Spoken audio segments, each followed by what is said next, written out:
İndi neçə dəstə Həzrətə məktub yazıbdı, onu xatırladaq. Birinci dəstə insanlar ki, İmam Hüseynə məktub yazırlar. Ümumiyyətlə, bu 12 min məktub ki, yazılıb müxtəlif dəstə insanlar tərəfindən 5 hissəyə bölünür, 5 dəstəyə. Hamı eyni adamlar olmayıblar. Hamı eyni əqidədə olmayıblar. Hamı eyni qəbilə olmayıblar. İlki dövrün dili ilə desək, hamı eyni siyasi partiyadan olmayıblar. Hamı eyni xəttdə olmayıblar. Müxtəlif dəstələr tərəfindən Həzrətə məktublar yazılıbdır. Birinci dəstə insanlar ki, azlıq təşkil edirlər, həqiqi şiyələr.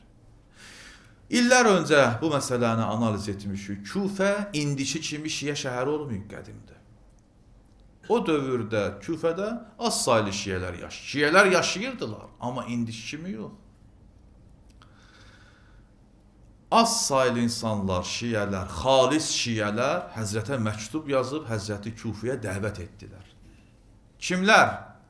Həbib İbn Məzahir, Müslim İbn Ovsəcə kimi insanlar. Bunlar həqiqi şiyələr idilər və vəfa da etdilər və Kərbəlada şəhid oldular. Özlərin çətinliyi ilə Kərbəlaya çatdırdılar. Müslim, Həbib İbn Məzahir. İndi başqa şiyələr də var idi ki, indi məktub yazmasaydılar da, amma Hüseyn İbn Əliyə köməyə hazır idilər, Muxtar kimi insanlar və s. insanlar. Bunlar təzyiqlər altında idilər, zindanda idilər və s. Kərbəlaya gəlib çıxamayıblar. Birinci dəstə insanlar ki, İmam Hüseynə məktub yazıb dəvət etdilər, xalis şiyələr idilər, azlıq təşkil edirdilər, Həbib İbn Məzahir kimi insanlar. Bunların əqidəsi nə idi? Bunlar hakimiyyəti Əhl-i Beytin şər'i haqqı bilirdi.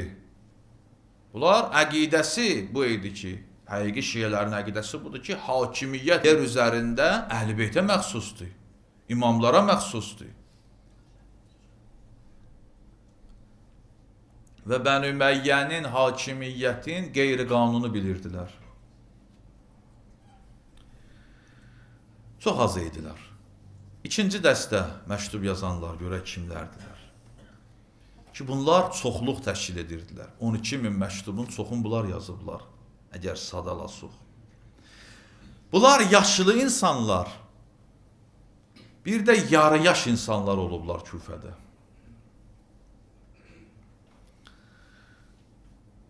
Bunlar nə istəyirdilər? Bunların istəyi nə idi? Bunlar şiə idilər, yox.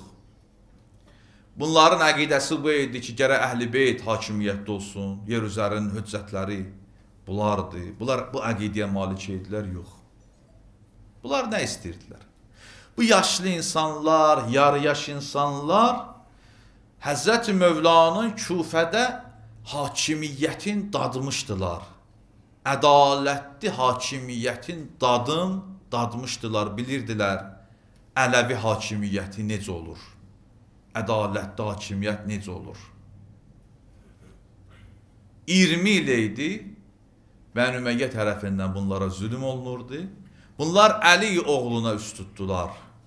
Onu dəvət elədilər Küfiyə ki, gəl bizi Bəni Ümeyyənin əlindən xilas elə. Xülasəsi budur. Niyyətləri bu idi. Üçüncü dəstə məktub yazanlar kimlər idilər? Bunların ümumiyyətlə istəyi tam başqa bir istəyidir. Bunlar o dəstə insanlar idilər ki, istəyirdilər ki, mərkəziyyət qayıtsın Küfiyə yenə də. Paytaxt demirəm, çünki biz paytaxt məfhumunu ümumiyyətlə qəbul etmirik. Çünki paytaxt sözünü qəbul etdin, görə taxtı qəbul edəsən. Mərkəziyyət, yəni İslam dövlətinin idarə olunma mərkəzi şəhəri. Şamla rəqabətdə idi Küfə şəhəri. Ya Küfə, ya Şam. Həzrət Əlinin xilafət dövründə Küfə mərkəziyyət qazanmışdı. Həzrət İslam dövlətinin hakimiyyətinin mərkəzi Küfə qərar vermişdi. Ki, mərkəz Küfə idi. Bu insanlar ləzzət eləyirdi bunlara. Bu insanlar bəhrələnirdi bu məsələdən. Təbii ki, hansı şəhər mərkəz olursa, indiki dildən desək, paytaxt olursa, paytaxtın özəllikləri olur, imtiyazları olur. Bunlar istəyirdilər ki, Hüseyn ibn Əli gəlsin Kufiyə və mərkəziyyət də qayıtsın Kufiyə. Kufi olsun İslam dövlətinin mərkəzi şəhəri. İstəkləri bu idi. Elə bir rəhbər axtarırdılar ki, həmin o keçmiş mərkəziyyəti qaytarsın Kufiyə. Bunların din, Allah dərdi yox idi.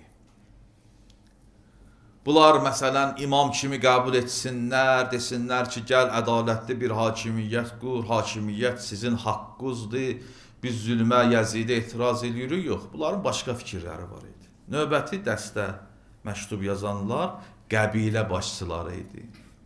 Ərəblər hələ indinin özünə qədər İraqi əşirələr idarə edir. İraq nə üçün özünə gəlmir? Nə üçün İraqda Amerika müvəffəq olur? Gözəl mövzudur, siyasi ictimai bir mövzudur bu. Gərək analiz olunur. Çünki hələ qəbilə əşirələr aktivdirlər.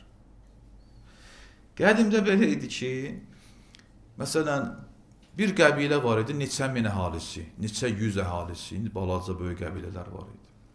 Qəbilə başçısı nə deyirdisə, bütün qəbilə ona qulaq asırdı. Məsələn, qəbilə başçısı gəlirdi, İslamı qəbul edirdi, olurdu müsəlman, bütün qəbilə də olurdu müsəlman. Yallah, hamınız müsəlmansınız bu gündən etibar.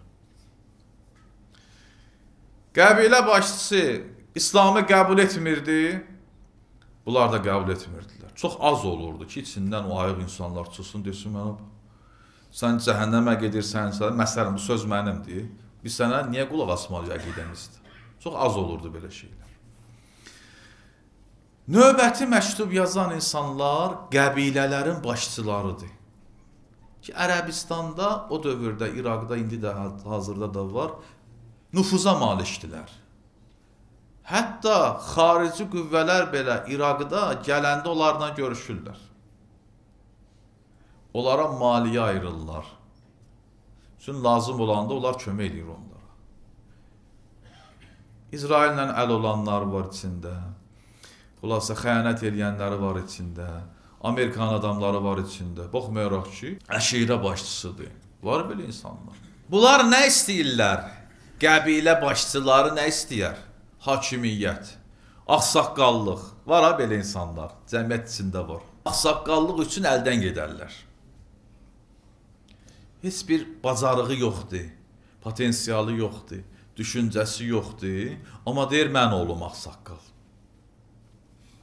Məclislərdə, məhvillərdə, kətdə, qohum-əqraba arasında ağsaqqal mənəm, həmişə mənə yer ayrılmalısınız, mən böyük qardaşam, nəslim mən böyüsüyəm, düzdür, yaşda böyüksən, amma başda yox, yoxdur səndə o bacarıq.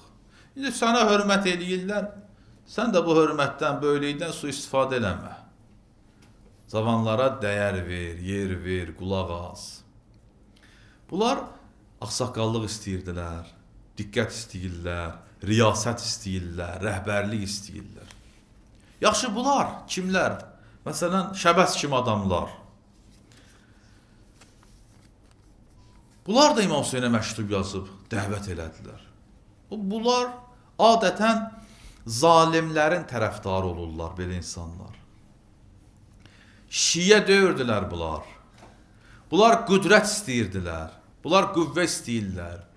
Bunlar istəyirlər ki, kim gəlir gəlsin, bizə hansısa bir diqqət ayırsın, bizə bir rüşvət versin, bizim üzərimizdə hesab ayırsın. Gördülər ki, minlərlə insan Hüseyn ibn Əliyə məktub yazır, dəvət edir. Qəbilə başçıları. Yaxın gələcəkdə Hüseyn ibn Əli gələcək, Küfədə hakimiyyət quracaq. Biz əgər məktub yazmasıq, qalacaq kənarda.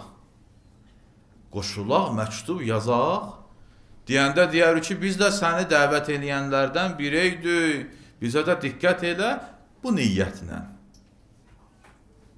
bu məktub yazanlar sırasına qoşuldular. Amma nə etdilər? İbn Ziyad Kufiyə gələn kimi Müslümü buraxıb bu qəbilə başçıları getdilər İbn Ziyadın yanına. Danışacaq onu. Axırıncı məktub yazan dəstə, 5-ci dəstə insanlar ki, məktub yazıblar. Onlar, ürfüdə bir söz var, deyir, məsələn, filanı İngilis bayrağıdır. Ya məsələn, deyərlər ki, külək hayana əsir, bu da o yana əsir. Bu dəstə insanlar. Bunlar görürlər ki, hamı məktub yazır. Həsirə, bürün, eldən, sürün prinsipinə əsaslanaraq, bunlar da yazdılar ki, bəli, biz də yazırıq. Biz niyə yazmıyıq? Biz eldən geri qalmarıq. Bədbəxt insanlardır bunlar. Bunların da əqidəsi yox idi, Hüseyin İbn Əli kimdir, kimə qarşı qiyam eləyibdir, bu gəlsə neyniyəcək? Heç düşünmürdülər bu barədə. Cəmiyyətdə, belə deyək, bir proses başlayıbdır, biz nə üçün o prosesdə iştirak etməyək?